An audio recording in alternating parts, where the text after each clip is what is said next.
In this video, we're going to work on feints. And why are feints important for Muay Thai? Because it not only creates opportunity and forces your opponent into vulnerable positions, but it also exposes your opponent. So today I'm going to show you my 3 favorite techniques or feints that are going to help you master your Muay Thai game.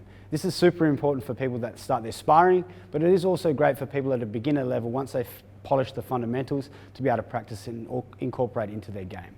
So the first one, I have a tendency to draw things on paper or on a whiteboard for the students to understand. I like to think of these circles as Tim's leading hand. And this is the first feint that I call the multi-target. So this is Tim making it look like he's going to hit me across multiple targets.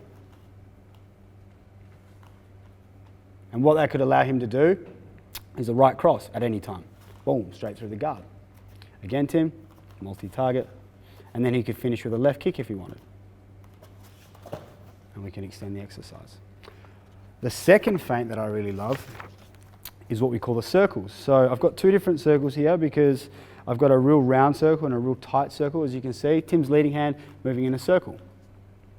It's almost visually drawing what they see on the board with their leading hand. So how could Tim use this? He could use the front circle and then use a right push kick to the face.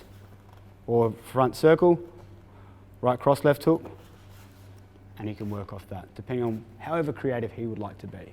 The third feint is what we call the lever. The lever is super important and it's really simple as the hand is moving top to bottom, up and down. Tim's leading hand. And from here, what Tim could do is fire out the jab at any time, or he could throw the cross hook. And if he wanted to lever with both hands, he can suddenly create an element of confusion. He could throw a left push kick, or the right uppercut, left hook. It's completely up to you and how you want to be creative with it. So, if you really want to make things tricky, ladies and gents, you can include both hands. So for the multi-target, Tim, let's just demonstrate multi-target on both hands. And for suddenly, it can become quite confusing as there's feints coming from both hands. Or, alternatively, we can do the circles on both hands. And again, you could use this opportunity to set up any attack. Or, the lever, levering with both hands, pretty much brushing up on what we talked about earlier. These feints, ladies and gentlemen, are the most basic and the most simple that I love to teach.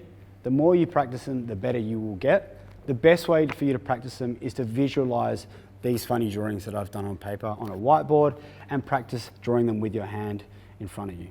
That is the best way I find to master them. This is an upper body feint, which I find is very powerful. If you want to learn some lower body feints, stay tuned for the next video.